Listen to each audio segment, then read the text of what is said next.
Hello दोस्तों, स्वागत है आपका एक और नए वीडियो में। जैसा कि आप सबको कल हमने आपको बता दिया था कि डीएसएसबी की न्यू वैकेंसी आपको देखने को मिल गई है और इसी में जो कुछ भी आप सबका डाउट आया है, जो कोई कमेंट आया है, इन सब चीज़ों को ध्यान में रख करके यह वीडियो आप सबके लिए है। और फीमेल एज रिलैक्सेशन जो कि मैं बहुत पहले से ही बोलते आ रहा था कि आपको नहीं मिलेगा, कल के वीडियो में हमने आपको प्रूफ भी दिया था।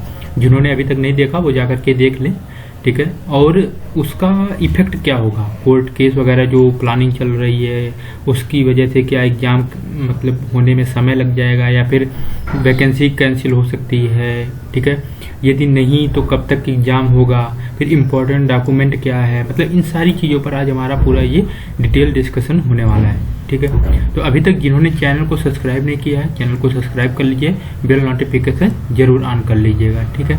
चलिए स्टार्ट कर देते हैं। और यदि एक वीडियो आपके लिए ये मैं बना रहा हूँ, यदि वीडियो अच्छा लगेगा, इन्फॉर्मेशन अच्छी लगेगी तो ज़रूर आप एक छोटा सा प्यारा सा कमेंट भी करिएगा और वीडियो को लाइक भी करिएगा, ठीक है।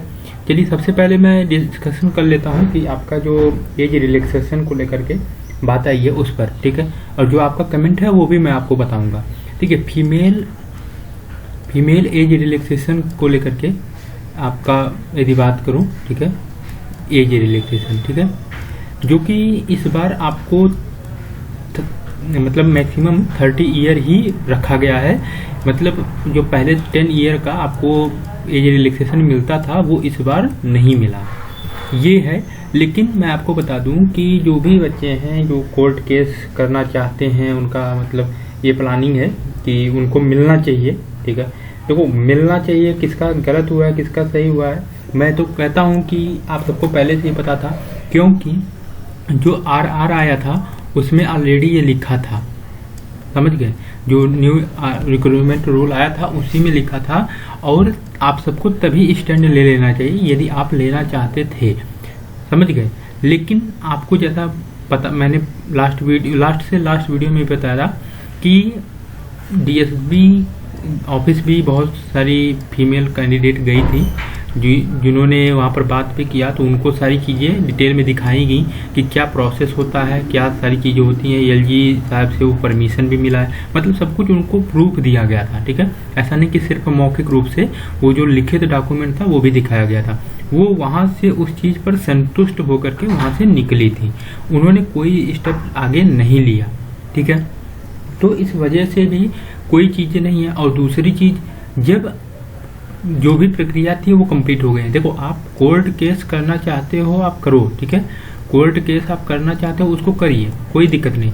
लेकिन मैं आपको बता दूं इसकी पॉसिबिलिटी मतलब 1% भी बहुत, मतलब 0.1% आप कह सकते हो पॉसिबिलिटी है कि आपको कहीं इसमें सक्सेस मिले। बल्कि इसमें आपका ये होगा कि इन्होंने केस किया, मतलब एक नाम आएगा, ये वकील थी, फिर इनमें इतना खर्चा लगेगा, फिर इसमें इतने कैंडिडेट इतना रुपया जमा करें, ठीक है। फिर इतना आप सब मान लीजिए कर भी देते हो, ये पेमेंट वहाँ तक पहुँचता है, जो उनका फीस है वहाँ तक पहुँचता है, या फिर यही जो मतलब मेन हेड है जो इसको मुख्य रूप से गाइड करेंगे कि इन्हीं तक रह करके रह जाएगा, समझ गए। तो मैं यहाँ तक आपको बताना चाहूँगा कि आपका जो भी एज हो गया है या कुछ भी है, यदि आप केबीएस के लिए एलिजिबल हो, आप इन सब चीज़ों में ना पढ़ करके केबीएस में आगे बढ़ो। आपका मतलब, हमारे कहने का ये मतलब है कि आप सिर्फ कोर्ट केस करके इस चीज़ में बैठ मत जाना। मान लीजिए आप करते भी हो तो करिए, बट बैठ मत जाना, आप प्रिपरेशन को कंटिन्यू रखिएगा, वो जिसमें भी आप एलिजिबल हो उसमें रखिएगा। आई होप ये बात समझ गए होंगे। हमारे कहने का मतलब यदि आप कोर्ट केस भी करते हैं तो इसमें आपको जो 10 ईयर एज रिलैक्सेशन है वो मिलने की पॉसिबिलिटी ना के बराबर है, कोई होप ही नहीं है। जो आप मतलब प्रूफ रखना चाहोगे क्या रखोगे, समझ रहे हैं। और अभी लास्ट टीजीटी वैकेंसी आई भी थी, इसमें आप ये भी नहीं कह सकते कि आपकी वैकेंसी नहीं आई या इतने लंबे समय बाद आई, मतलब जैसे पीआरटी वाले बच्चे कह रहे हैं कि 5 साल बाद आई उनको एज रिलैक्सेशन में, ये भी मतलब ऐसा कुछ नहीं है, समझ रहे हैं। अब 1 साल बाद नहीं आएगी तो आप ये भी कहेंगे कि जो भी कैंडिडेट हैं ओवर एज हो गए तो वो कहेंगे कि उनका नहीं आया, जो 6 महीने में नहीं आएगा उनका कह रहे हैं। यहाँ तक जो जज की नौकरी होती है, जो रिक्रूटमेंट होता है जज का, उनका भी ऐसा नहीं है कि हर मतलब एवरी ईयर आता है, उनमें भी कभी कभी 2 साल तक लग जाते हैं यदि आपको नॉलेज हो, समझ रहे हैं। तो ये आप पीआरटी वालों का तो 100% नहीं है, आपका भी मतलब बस वही है, पैसा खर्च करना, ये सारी चीज़ें हैं। मिलने का पॉसिबिलिटी 0.1% दिख रहा है, ऐसा कुछ वो ही नहीं है, ठीक है। तो हमारा तो यही, आप करना चाहिए तो केस कर लीजिए, बट हमारी तरफ से है कि मतलब देखो, मैं वही चीज़ आपको बताऊंगा जो चीज़ें पॉसिबल है, ठीक है, समझ रहे हैं। तो आपको यही कहूँगा कि कोर्ट केस से कुछ होने जाने वाला नहीं है, समझ गए। इस ये मतलब एक हो सकता है कुछ कैंडिडेट को अच्छा भी ना लगे, क्योंकि बहुत ऐसे लोग भी हैं जो मतलब जो बहुत कम दिन से ओवर एज हो गए हैं, तो बट होता है ऐसे ही, कोई ये पहली बार नहीं है, ठीक है। चलिए दूसरा क्वेश्चन हम देख लेते हैं कि देखिए यहाँ पर 2 चीज़ हमने क्लियर कर दिया, आपका एज रिलैक्सेशन का और कोर्ट केस का। अब एग्जाम को लेकर के आते हैं, उससे पहले आपका जो डाउट हमारे पास आया था मैं यहाँ पर देख लेता हूँ। देखिए श्वेता जी का जो आया है कि श्वेता जी का है कि उनका एग्जाम मंथ इन्होंने पूछा है। तो एग्जाम देखिए यहाँ पर आपका ये क्वेश्चन क्लियर ही कर देता हूँ, ठीक है। एग्जाम अभी तो कल आया है, ठीक है। ये आपका 9 अक्टूबर से लेकर के 7 नवंबर तक फॉर्म फिल होगा, आई होप इतना ही है जहाँ तक मुझे याद है, ठीक है। अब आपको ये ध्यान देना है कि मिनिमम आप मार्च के बाद, ठीक है, एग्जाम तो मार्च के बाद ही होगा, ये बहुत पहले ही मैंने बोल दिया था, जो विभाग में बात चल रही थी, ठीक है, जो विभाग में बहुत पहले से ही बात चल रही थी। हमारा एक जो भी मुझे फॉलो पहले से कर रहा होगा उनका मैंने पीआरटी का बताया था, ठीक है, पीआरटी का हमने आपको बताया था कि कब तक है, और उसी के नियर अबाउट आपका ये भी था पीआरटी का, ठीक है। और मैंने ये भी बताया था कि पीआरटी का कब तक होने वाला है, और उसमें मैंने एक रफ आइडिया दे दिया था कि आपका अक्टूबर में वैकेंसी आ जाएगी स्टार्टिंग में ही, और मार्च के बाद ही आपका एग्जाम होगा, ठीक है।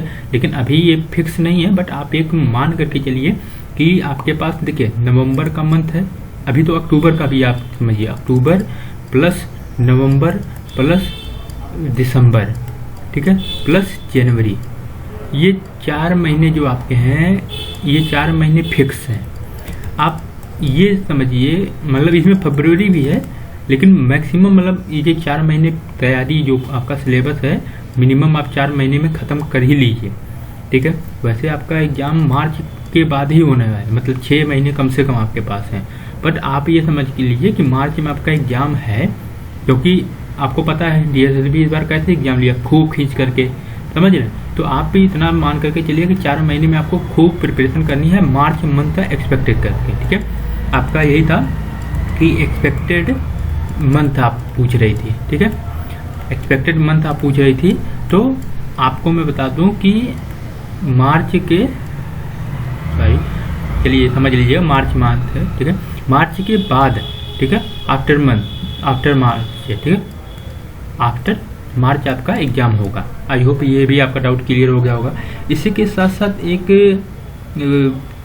और भी थे कि देखिए आपने एक हिमांशु जी हैं, उन्होंने पूछा कि कट ऑफ, तो देखिए कट ऑफ तो मैंने पहले ही बता दिया था, ठीक है, तो ये अब तो कोई ऐसा वही नहीं है।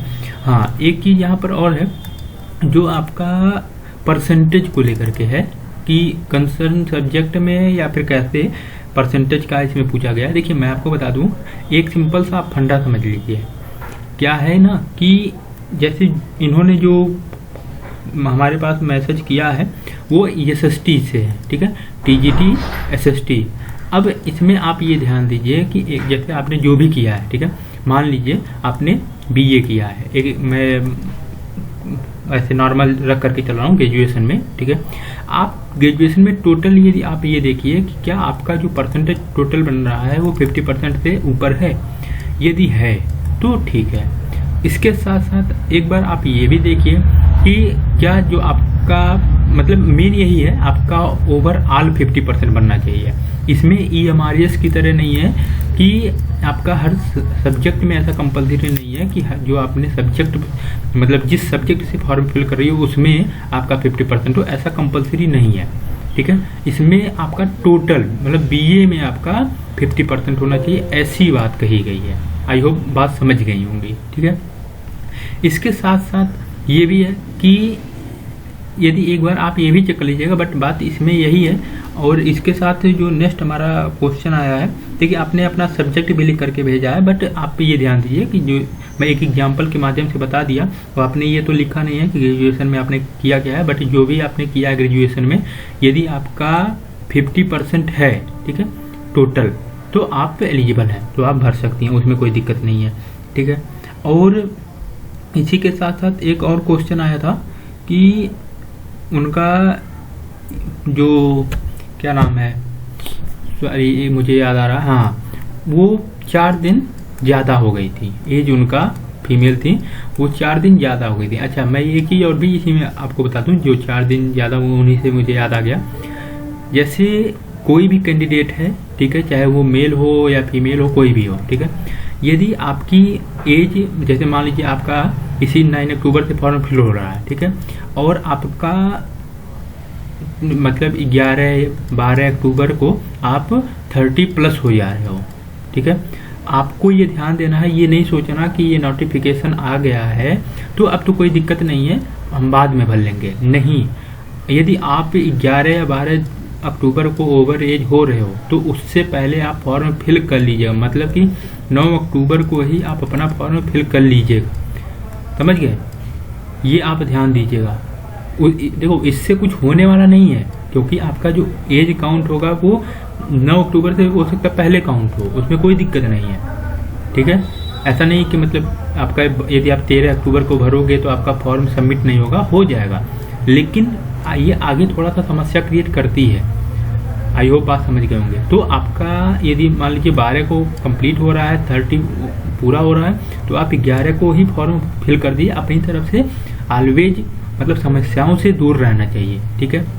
आई होप ये भी बात आप समझ गए होंगे। अब इसके साथ और क्या है, मैंने आपको देखो एग्जाम डिले नहीं होगा, ये भी आपका हो गया, एग्जाम कब तक होगा ये भी हो गया, डाउट जो आपका ये भी मैंने एक कंक्लूड करके बता दिया, ठीक है। और ये भी बताया इम्पोर्टेंट डॉक्यूमेंट में आपको मैं बता दूं, इम्पोर्टेंट डॉक्यूमेंट में एक बात ये ध्यान दीजिए कि एक यहाँ पर पहले मैं ओबीसी वालों का बता देता हूँ, ठीक है। ओबीसी के जो भी कैंडिडेट हैं वो सिर्फ दिल्ली के काउंट होते हैं, मतलब ओबीसी सर्टिफिकेट वाले वही हैं जो दिल्ली के बनेंगे। इसमें एनसीएल और सीएल, ठीक है, एनसीएल, ठीक है, ये दोनों इसी बार जब आप फॉर्म फिल करोगे तभी इसका मतलब जो नंबर होता है, जैसे सीएल नंबर जो होता है, ठीक है, वो इसी बार लग जाएगा।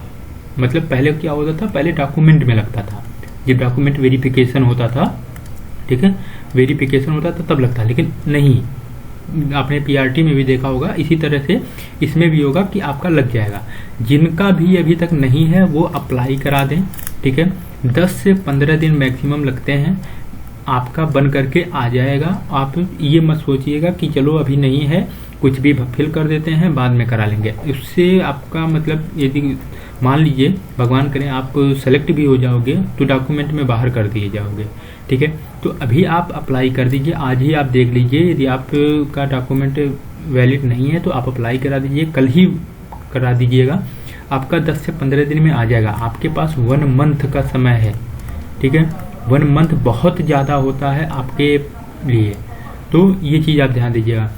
इसके साथ साथ EWS वाले जो भी कैंडिडेट हैं उनको मैं बता देना चाहूँगा कि EWS सर्टिफिकेट ऑल इंडिया में कहीं से भी हो, समझ रहे हैं, ऑल इंडिया में कहीं से भी हो, चाहे वो सेंट्रल का हो, ठीक है, या फिर स्टेट का हो, ठीक है, दोनों में से कोई भी हो, दोनों आपका वैलिड है। कहाँ? दिल्ली में। अब कुछ कैंडिडेट ये भी कहेंगे कि जैसे यूपी में अदर स्टेट वालों का जनरल में काउंट होता है या फिर ऐसा जो है, ठीक है, अदर जगह की बात अलग है। दिल्ली में डायरेक्ट एक्सेप्ट किया गया है कि जो वहाँ का रूल है उसी के अनुसार, तो दिल्ली में वही जैसे एससी और एसटी का होता है, ठीक है, एससी और एसटी का होता है, उसी तरह EWS का भी होता है। आपका यदि बाई चांस मान लीजिए जैसे यूपी के कैंडिडेट हैं, ठीक है, क्योंकि हमारे पास इन्हीं का मैसेज आया था जो यूपी से थे, मैं एक एग्जाम्पल के माध्यम से बता देता हूँ। यूपी स्टेट का आपने EWS अपना बनवा करके रखा है, ठीक है, अब आपको करना क्या है कि वही EWS जब आप फॉर्म फिल करिएगा तो आप अप्लाई कर दीजिए।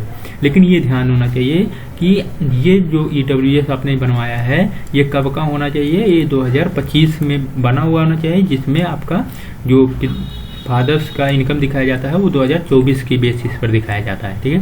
बट आपने मार्च मंथ के बाद आपने बनवाया है, ठीक है। ये 2025 मार्च के बाद आपने बनवाया है, ये ध्यान होना चाहिए। आई होप ये भी समझ गए होंगे। बाकी SC ST का तो कोई दिक्कत ही नहीं है, SC ST तो अपना मतलब एलिजिबल ही है, उनमें कोई डाउट नहीं है, ठीक है। तो ये भी आपका डॉक्यूमेंट जो भी है पूरा हो गया। और तीसरी चीज़ इसी के साथ मैं आपको ये भी बता दूं, चलिए यहाँ पर, कि जो भी आप डॉक्यूमेंट अपलोड करिएगा ये प्रयास करिएगा कि जो आपका पिक्चर हो, ठीक है, आपका जो पिक हो वो क्लियर रहे और बहुत पुराना ना रहे, ठीक है। साइन भी आप फिर से, क्योंकि बहुत लोगों का ऐसा होता है कि वो साइन करके रख लेते हैं, वही बार बार देते हैं। इस बार भी आप साइन कर लीजिएगा, उसको सबमिट करिएगा। तीसरी चीज़, जो भी आपका डॉक्यूमेंट है सब जो है मतलब वो यदि सेल्फ अटैच करके लगा पाइएगा, मतलब होता ना कि साइन करके, वो या तो वो कर दीजिए, नहीं कर पाते हो तो भी कोई दिक्कत नहीं है, बट क्लियर होनी चाहिए, ये ध्यान दीजिएगा, नहीं तो रिजेक्ट भी हो जाता है डॉक्यूमेंट, ये भी आपको पता ही होगा, तो ये ध्यान दीजिएगा। आई होप आपका पूरा डाउट क्लियर हो गया होगा और जो कुछ भी था मैंने आपको बता दिया। और अभी तक जिन्होंने भी चैनल को सब्सक्राइब नहीं किया है, please I request you channel को सब्सक्राइब कर लीजिए, बेल नोटिफिकेशन ऑन कर लीजिएगा। और अभी भी TGT का SST का आपका ये बैच चल रहा है, बैच नहीं मतलब एक सीरीज है, क्वेश्चन प्रैक्टिस सीरीज, उसको आप ज्वाइन कर लीजिए, ठीक है। आई होप आप समझ गए होंगे। चलिए आज के लिए इतना ही, फिर मिलते हैं किसी नेक्स्ट वीडियो में, तब तक के लिए good bye, thank you so much.